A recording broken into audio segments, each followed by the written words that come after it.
This is the Trading Psychology Podcast. This is VP, creator of No Nonsense Forex and author of the book No Nonsense Forex Trading Psychology. And with me, as he is every episode, the man who never disappoints. It's Robb Reinhold. Thanks, Patrick. And that's really setting me up for failure here. I always have a life motto to underpromise and overdeliver. So when you turn out to be average, people are happy about it. They're like, "Oh my gosh, that was just average. That was just not terrible." So you've really set people up for disappointment in this episode.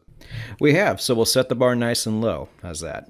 But before we go forward, what we're starting to do here now is define terms, just so Rob, myself, and you at home are all on the same page when it comes to what we're talking about. So when it comes to disappointment, traders feel disappointment in all different stages of their trading journey, Rob. So what stage of their trading journey in particular are we talking about here? There is no stage, because every single stage has disappointment. That's kind of like saying, hey, in what stage of life should people worry about disappointment? Disappointment is in every stage of life. In our Trading Psychology podcast, sometimes we get to talk about fun and happy stuff, which those are the best episodes. We love those episodes. But the reality of the Trading Psychology podcast is that this is when you need help when you're in the dumps, when you're down low. When you're riding high, all of our episodes have been like, hey, great job, but don't F it up. Don't get overconfident. Don't do all the dumb things that people usually do. But it's a fun episode, and it's just like, hey, don't screw it up. But most of the time you need psychology help is when you're in the dumps, at the bottom, in this world of disappointment. And in the world of trading, and really in the world of life, you are going to meet disappointment. I don't care who you are. I don't care how old you are. I don't care gender. It doesn't matter. This is part of the journey. Trading is a long and difficult journey. And I remember when I started it in my early 20s, and I thought, hey, I'm going to get this in 3 months, 6 months. And it didn't happen for me as fast as I wanted it to. And it was disappointing to me because I had much higher regard for myself than what was happening. I was still moving, but it wasn't happening fast enough. And I definitely hit some moments of disappointment.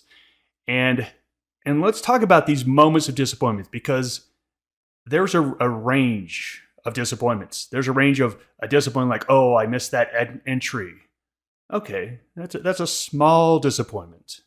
Or I blew up my account and I can't trade anymore. Huge difference in disappointment. So you're going to meet these things of disappointment along the way.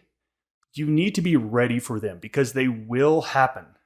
Some are going to be minor, some are going to be medium, and every one of us, I shouldn't say every one of us, 99.9% of us are going to have a major one or 5 along the way. You have to be ready for this because at these moments, this is when you get tested. I've shared a lot of my experiences here, and I've told the story about how in the fall of 1999, I was absolutely 100% convinced that the .com was in a bubble. 100% convinced. I knew it. So I went short stock called phone.com. I had to stop in, pulled my stop because I didn't want to lose $1,500. And I ended up wiping out 85% of my account. Everything that I'd worked for 2 years, I wiped out in a period of about a month and a half on just one single trade. Just one single trade that I could have taken a $1,500 loss on. Trading has made me cry twice. That was one of them. I had tears. I was so disappointed. Patrick, have you had those moments before? Yeah, but mine, and I think what probably relates more to Forex traders, and really any kind of traders at this point, if you're doing it in a smart, disciplined way. If you're not, then I can't really speak for that. You all have to go through that point in your life, usually young.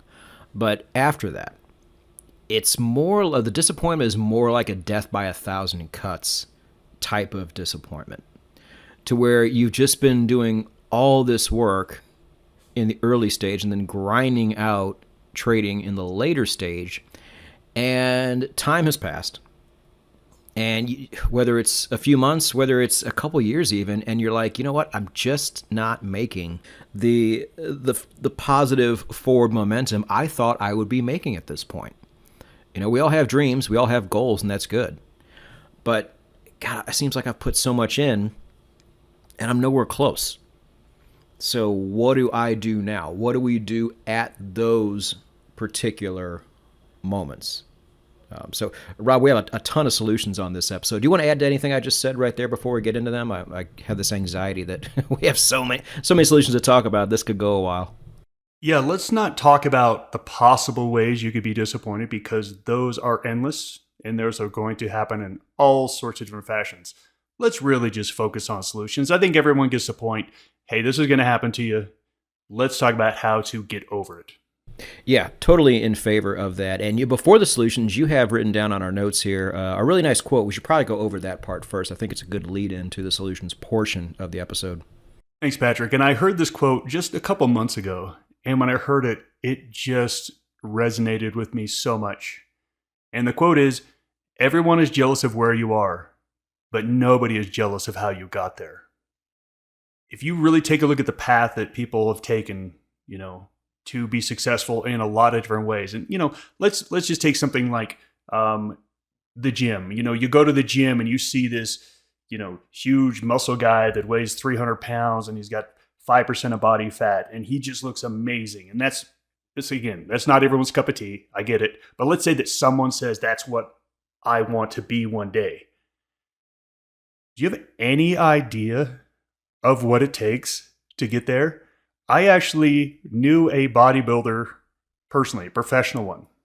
And in the car when we were driving, he opened up a can of sardines randomly, which is a crime. That's an absolute crime to open up a can of sardines in a car with other people that don't know you're going to open up a can of sardines. And I'm like, oh my God, Mike, what are you doing? He's like, sorry, I got to eat. And he went and pounded this can of sardines in the car. It was one of the grossest things I've ever seen. And then after that, he had to do all this stuff. I have never seen so much work. And I remember thinking, oh, I don't want that. I don't want that at all. So it's work. This is one of those things along the way. Disappointment. This is going to happen, but you have to go through it. That's just part of the process. And I can speak to this quote a bit myself too. Again, the quote is, "Everyone is jealous of where you are. No one is jealous of how you got there." I'm a large YouTuber, and you're going to get a lot of it no matter what you're doing. I even said your YouTube channel could just be posting like cute puppy and kitty videos the whole time, and you're still going to get a ton of haters. Like it's just like, where do these people come from? But I thought about this for a while, then I kind of stopped thinking about it because it's pointless. I always wondered where a lot of this was coming from, because people cope in different ways. Like for the bodybuilder, for example, people might just assume that he's cheating, that he's on steroids, and that's why he is as big as he is. And with me, it's like, oh, he's scamming, or he's, this is nothing but a front to set up a paid service later, or whatever it is. I've heard everything. I think and I don't want to say this about everybody, but I know that this is just where a lot of general hatred of successful people comes from, is that people are projecting. They wish they were where you were, but they're not. And so instead of one of the solutions we're going to talk about in a moment, their only way of coping with where you are compared to where they are is to project their own insecurities on you, either by making something up or just by, trying to knock you down a peg to bring you back down to their level. And let's just go ahead and start the solutions part of this episode by saying this is absolutely the wrong way to do it. You can use some of this to motivate you, but expressing to the world that you are upset that somebody is up here and you are down there is not one of them. Because, just like the quote says, nobody is jealous of how you got there. I was not only in every early trader's situation at some point, I was arguably worse because I had to invent a system that wasn't even made yet. So I had to build it, test it, go through all the trial and error. And so my curve to actually becoming, consistently profitable took a lot longer than your average person. So I've not only been through it, I've been through more types of disappointment than anybody, and I wanted to have money before my 40s and be able to enjoy my life at a younger age like that. Didn't happen. No regrets. I'm glad it happened, at some point. But, it's when you're in the stew, nobody says anything about you because they don't want to be there. But when you're out of it and you finally made it to the other side, that's where the hate comes from. So, if you have that hate towards anybody, I want you to bottle that up as we move forward because it can actually be useful. But Rob, just for the sake of going in order, let's see. You wrote down the first one here, and you have a good story to go along with this. You've told me the story, so go ahead and kick off the solutions portion, and I'll pick it up from there. Right. Thanks, Patrick. And, what you just said was so great, meaning like in these moments of disappointment, there's going to come with it frustration and anger. And a lot of the ways people release that is they project it outward and they yell at the world. And I want to just go back to one of the quotes we gave in an earlier episode. Everything that happens to you is your fault, good or bad. That's not true. I know it's not true. I know just shit happens sometimes. But with that attitude, you then start to think about solutions. Well, if it's my fault, well then let me figure out why, or let me figure out how to change it. It's just so much more healthy, even though a lot of things aren't your fault. If you just consider it your fault, it's just a healthier way to do it. So in these moments, this is what we want you to think about. Is that when you reach these moments in your life, and it's not even necessarily about trading, but you get to these moments, you're down in the dumps, you've taken like 100 punches to the face, you are down on the canvas, and you're like, I don't even want to get up. What do you do at this point? Well, the first thing you can do is get a win. Getting a win is a huge thing when you're in the dump. And listen, it doesn't need to be a big win, and frankly, it shouldn't be a big win because a big win takes a lot of effort, a lot of risk, and that's the problem. When you're in the dumps, the hardest thing to do is effort and taking a chance. Those are the most difficult things to do. I'm going to tell a little bit of story here about someone I knew that was really down at the moment. And they just couldn't seem to get anything going, any momentum going. And so they're just like, ugh. And I said, look, I know it sounds cheesy, but to me, the fastest way to get a win is to go to the gym. No, look, I'm a big gym guy, so of course this is coming from a biased thing. But just think about when you're in the dumps, when you're down, and I know it's going to be tough to get your body moving, but anything you do to get a win is going to take effort. It's just that's the point of it. It's going to take some effort. If you make some big goal like I'm going to start a business. So let's say there was someone that was having a hard time getting momentum going. They've been hit a couple times and they're like, I'm going to start a multi-million-dollar business. Do you know how much time and effort that takes? That's going to take years and lots of effort. And you're at a place where you are having a hard time putting forth an effort to get out of your bed. That's where you are. So no, you need small wins. You need these small wins. So for me, the gym is one of these things where within a week, maybe 2 weeks, you can actually start to see actual results. And like I said, I know the gym's not for everyone, but just think about what in your life can you get a win, a small win, short term. And maybe it's something even smaller than that. But you have to get the positive feedback loop going, because what's happened is you were in a negative feedback loop. You're now at the bottom. Everything's negative. You've got to get a win. Okay, so I have to cut in here because you can't see us, but Rob has a mesomorph body and VP has an ectomorph body. VP is what you call a hard gainer. I won't see shit after 2 weeks of working out if I'm starting fresh.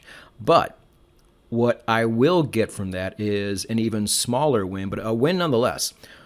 One, I generally feel better in every other aspect of life when I go to the gym. Even when I first started, I couldn't explain what it was. I was just like, wow, I don't know if this is because of the gym or because it's a nice day outside. I don't know why I'm feeling this way.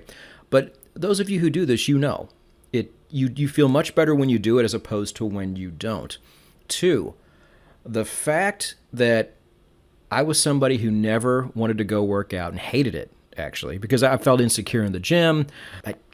I always seemed like I was doing it wrong, and what's that going to do to my body? I had all these reasons why I wouldn't go. But just the fact that I went 3 days a week for 2 weeks straight, that's a win. That's a huge win. That's something that your average person just simply does not do. And I did that. So I would always build momentum off that. So I know exactly what you're talking about, Rob.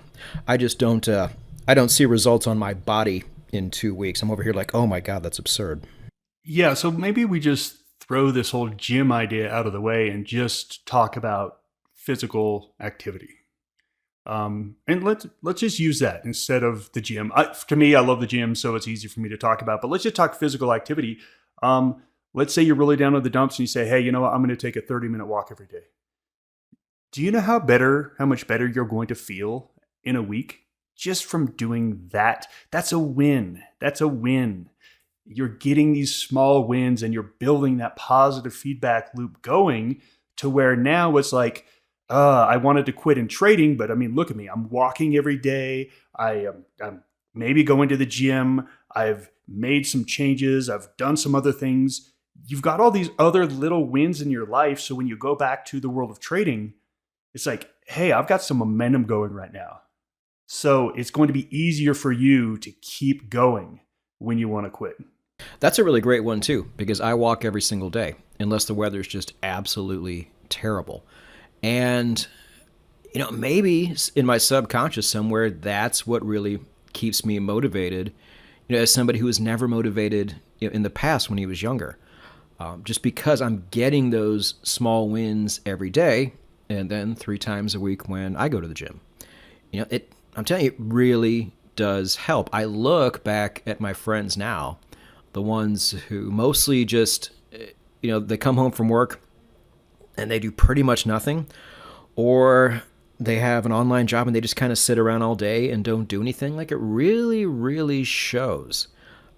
They're not doing the things that I'm doing, but I feel like the things that I'm doing, like taking a walk for a half hour a day, really isn't that big of an ask. And I couldn't imagine not doing it. I'm adding years onto my life, and I just feel better, even if it's really hot and sticky outside. That feeling passes after about 5 minutes in the air conditioning. So I like that solution a lot, Rob. But Patrick, just like in trading, momentum. Momentum in trading, when a trade gets going, and not everyone's aboard it, and then all of a sudden people see it working, and so more and more people get aboard, more people get aboard. It's exactly how life works with momentum. Right at first, it's like a slow moving vehicle where it's like hard to get it going, and it's just not really breaking out of the trend, and it's just sluggish. And then all of a sudden, the more the trade goes, the more people are willing to jump on, which is, again, the same thing. The more wins you have, the more willing you are to put in more effort and take on more risk and do all these things, which creates this huge breakout that you can ride. It's the same thing in life. Agreed. Yeah, momentum begets momentum. So you have to start that ball rolling at some point. So moving on to the next one. This is one that I wrote down, Rob, and we didn't even discuss this beforehand, so I'll bring it up now. So a lot of disappointment comes with you not being in a certain place in your life. All right. My question to all of you is, where did that idea that you're supposed to be at a certain place in life come from? probably societal programming of some sort. Probably from people you know, but mostly probably from TV, movies, things like that. Like I said, those things really, we're talking about your subconscious again, Rob, those really stick in your subconscious and you just don't forget them. That's why it's your subconscious. And at the end of the day, you just have to understand. And it took me a while to do this too, because I would always compare myself to other people too, really unjustly. And it put all this pressure on me that just did not need to be there, because the race they were running was not the same race I was running. So you guys have to understand too, this very few people trade or try to put systems together and do what we're doing right now. So all you have to do is just, you're running your own race. You're not running anybody else's. So to compare yourself to somebody else who's not running this race with you makes absolutely no sense.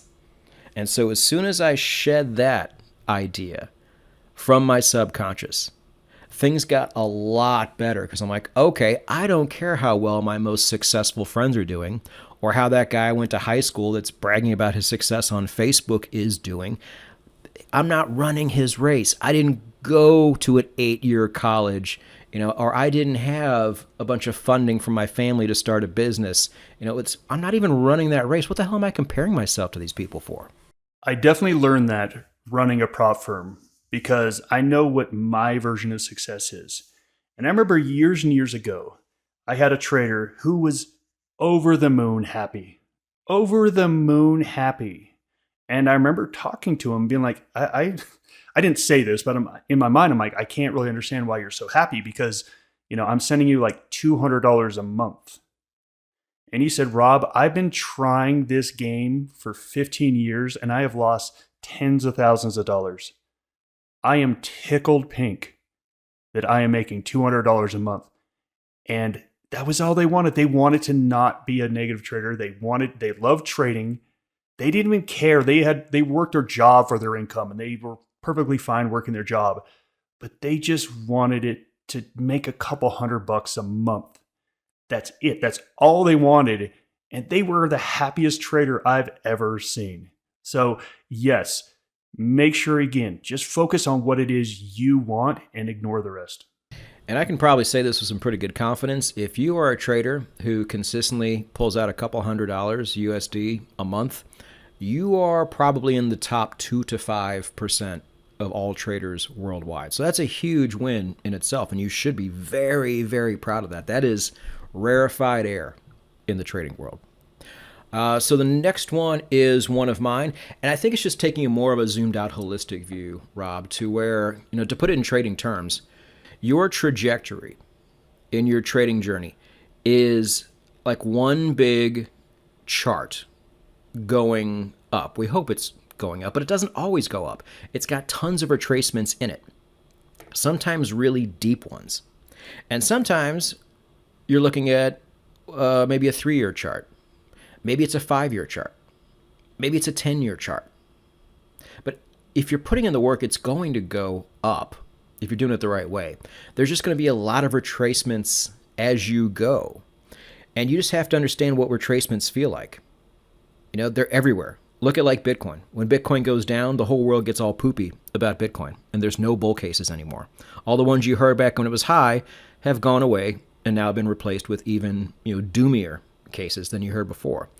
And then the opposite happens when it's going up. So you just have to understand, when you're going through a retracement, the feelings are shitty, always. But they're supposed to be that way. And if you look at that chart, there's going to be a lot more retracements coming, so you better figure out how to deal with it now. And this is, again, my kind of tough love approach to things. You're going to be disappointed a lot there, guy. You better learn how to handle it now, because if you can't just be down in the dumps every single time. It's not going to work. Your gains aren't going to outpace your retracements if you take that approach. You're going to have to figure out a way to do a couple things Rob and I said before. Learn to get those small wins, or stop comparing yourself to other people who aren't relevant. I think if you can at least do step 1 and 2, it'll make those retracements in your overall journey a lot easier to deal with if you understand that if you just stay the course and you get your wins where you can, that you're probably going back up at some point, even if it's not right away. Absolutely agree. As long as your chart is in a long-term uptrend, and that is from you being focused, you be willing to put in the work, and you having a good attitude, success happens. Success is a formula. Time and effort is the formula of success. And what do we say? Remember the parlance we talk about here. Your chart going up is not your account going up. It's you becoming a better trader. If you do that, everything else will take care of itself. So for those who are kind of new to the show, what do we mean by that? We mean in your journal, are you making less mistakes than you were before? That's the only metric you really need to be looking at. It's hard because that's not how everybody else looks at it. But that's why most people don't make it, because they're not looking at the right things. So again, you got to be looking at the right thing. You got to be running the correct race. And the race we run here is having the amount of mistakes you make end up becoming smaller and smaller and less frequent. If you have a good system and you have a good system and it works backwards and forwards, that's really the only race left to run. And if you win that one, you're going to be fine. And thank you so much for saying that. Your trading chart is not your account balance. It's not. Your life chart is not your net worth. Do you know how much goes into happiness in life? Do you know how much net worth contributes to your happiness? Not much. Not much. So yeah, stop looking at the numbers. That's a great thing. Okay, the next thing on the list, and I'm putting this as someone who would never do this personally. Talk to somebody else about your feelings. Okay, this is not me. Look, if I could go back and give myself advice, and I've said this in this podcast, my younger self would tell me to F off. If tomorrow's Robb was here telling me, hey, do you want to talk about your feelings? I'd say, get out of here. I don't care. I'll figure it out. So this isn't my personality. If it's not your personality, go ahead and ignore this. But for some people, this is absolutely a part of your personality, and you need to get this out. So if you have someone that's close to you, talk to someone. One of the things I've read about, I haven't used it yet, but I'm a huge AI fan. AI is now my entire personality, Patrick. It's so annoying. That's all I can talk about. It's like the Bitcoin guys. It's like the finance bros that all they can talk about is crypto. That's me with AI, and I hate it about myself, but I also love it. Use ChatGPT or AI as your therapist, as someone to talk to. I've read a lot of stories where people are basically either replacing or supplementing their therapy sessions with AI. And the best thing about it is AI is there when you need it. Instead of having to call for an appointment or like call a friend or like, hey, my friend's busy. They're going through their own stuff right now. I can't call them and dump my stuff on them. Use AI. It's great. I've heard a lot of people have a lot of success using it as someone to talk to and someone to process through your thoughts and feelings. Yeah, there's a whole generation now that's using AI for pretty much everything, including that. The guy who cuts my hair in the location I'm in right now, 24-year-old Venezuelan immigrant. And he says, oh, yeah, no. I asked him if he had the app. We're talking about translation and how that works compared to Google Translate. He's like, oh, no. He goes, ChatGPT, that's my best friend. I tell it everything. And I'm like, that's probably pretty common amongst people your age these days. And it makes a lot of sense. I'm a lot like you, Robb. If somebody said, 20 years ago, hey, if you're having problems, come talk to me. I think I can help. I would be like, no way I'm talking to you about my problems. I am the most strong-willed person I know. I am the most emotionally strong and stable person I know. And then a half hour later, I would go to the bar and drink my problems away. Just you don't understand it at the time. But yeah, there's no shame in needing help. And usually the ones that don't think they need it are the ones who actually need it the most. And AI is such a non-threatening way. I mean, the reason why, and I'm going to use men. I know there's some women in here that are going to relate, but men, we have a hard time talking to people. I have a very hard time talking to people. And I just think that, I don't want to call it shame, but just that pride alone is a real obstacle for me to get over, I would totally get on ChatGPT when I was down and talk with it. I would totally do that now. And I wish I've had that for most of my life, because there were some moments where I really could have used it. Yeah, same here. So if you don't go that route, I think, well, the good thing about this show, Rob, is we do bring some things to the table that AI is not going to bring to the table. And this one idea here, I think, works really well. If you're experiencing this self-doubt as a result of the disappointment you're feeling in your overall trading, understand a couple things. One, even really dumb people make it. And we've seen this everywhere in social media.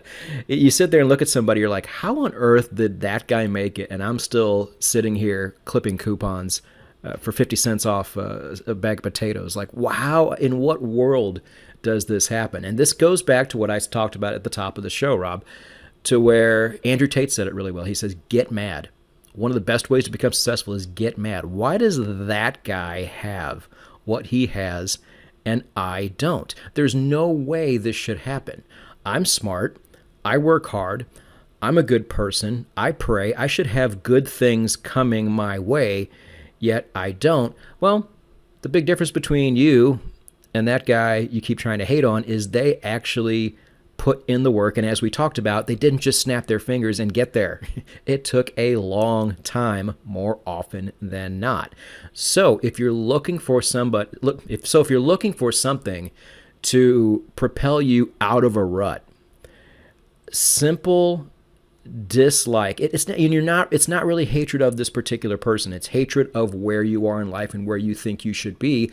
I think, because I've experienced this many, many times, Rob, we talked about this too, as the smart kid growing up who was waiting tables well into their 30s and making less money every year as time went on.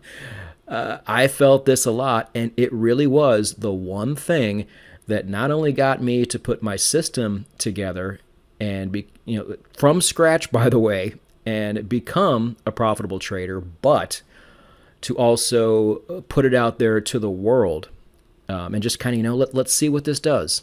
Only good things can come out of this, right? Let's put it out there. Very few people take that step. But if I didn't have that fear mixed with hatred when I was in a bad spot, I don't think any of those two things would have ever happened. So I used those negative emotions that I was feeling as a propellant, as a positive, I guess.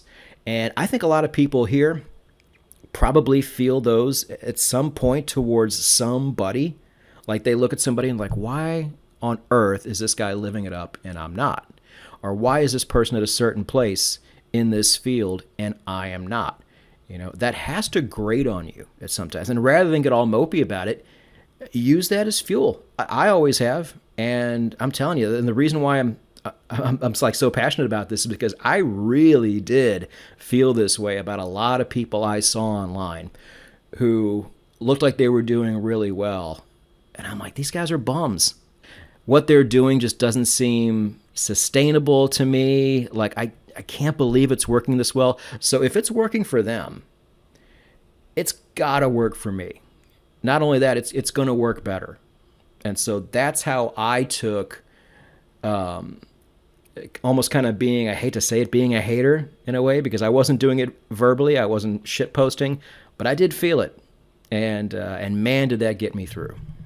Becoming successful out of spite is an all-time power move, and I love it. There's been moments in my life when I was down and I couldn't get the momentum going. And the only thing that got me going was rage and anger. And I was like, F this, I'm pissed. Use it. Use it, embrace it. Don't be a dick. Don't go out and trash people, as we said earlier. Keep it all internal. Fuel that. Use that fuel, that fire, that anger. Use it if you can channel it successfully into action. So to recap our solutions portion, it is 1, get small wins. 2, stop comparing yourself to people you don't need to be comparing yourself to because their race is not your race. 3, understand that if you're doing it right, your trajectory is upwards. It just has a lot of retracements and you're in a retracement. 4, If you need help, get help. Even ChatGPT, which is free, is right there for you. And 5, am I going to the right? Do I have the right amount? 5, understand that even dumb people make it. And if dumb people make it, you can too. And if your hatred of them, even though that's a negative emotion, is enough to fuel you, then by God, let it fuel you. So on that note, Rob, we have one quote at the end. It's a quote from me, but I threw it to you and you're like, I like that quote. I think we should end the show with it. And the quote, I guess I just came up with it, is, you're only a failure if you quit too early. And I want to go back to the episode we did. And if you like this episode, traders, you need to go back and listen to the episode called When to Quit, because there is an appropriate time and place to do that, sometimes for some people. But for most people, it is not. And this applies to everything. This applies to holding on to a stock or a crypto. You only lose if you gave up too early and dumped it. And this is something the majority of people, especially in crypto, I know this, actually do all the time. But if you just held through all the good and bad, as long as it wasn't a really dumb crypto, you probably did pretty well. You're probably doing pretty well right now. I teach this on my investing podcast. And the same goes with life. So many people, Rob, that could have been really great traders simply didn't, because they just quit too early, or they quit the second things were going wrong. We talked about this in the past too, that you build yourself up to think you're just going to succeed all the time. The moment you don't, a lot of people just give up, which I think is absurd. But honestly, traders, that guy who quits at the first sign of drawdown, at the first sign of doubt, at the first account they blow up, that's your competition at the end of the day. So if you can just simply not be that guy, I like your chances. Yeah, totally agree. And go watch that episode, When to Quit. It's got some of my favorite content in there. I made my kids listen to a podcast called The Upside of Quitting. It's a Freakonomics podcast. I highly recommend it. It talks about, in some points, it's really good to quit. And so we cover that in that episode. But just know, traders, those times are very few, very far between, and very specific to certain people. For the most part, if you're feeling disappointment right now, it is completely normal. And how you handle it, not only now, but every other time it happens, because there's going to be a lot of times where it happens in your trading journey, is going to mean everything. So refer back to this episode if you have to. But I want to thank all of you for joining us here on the Trading Psychology Podcast. Rob and I will both see you in the next episode. Goodbye, everybody.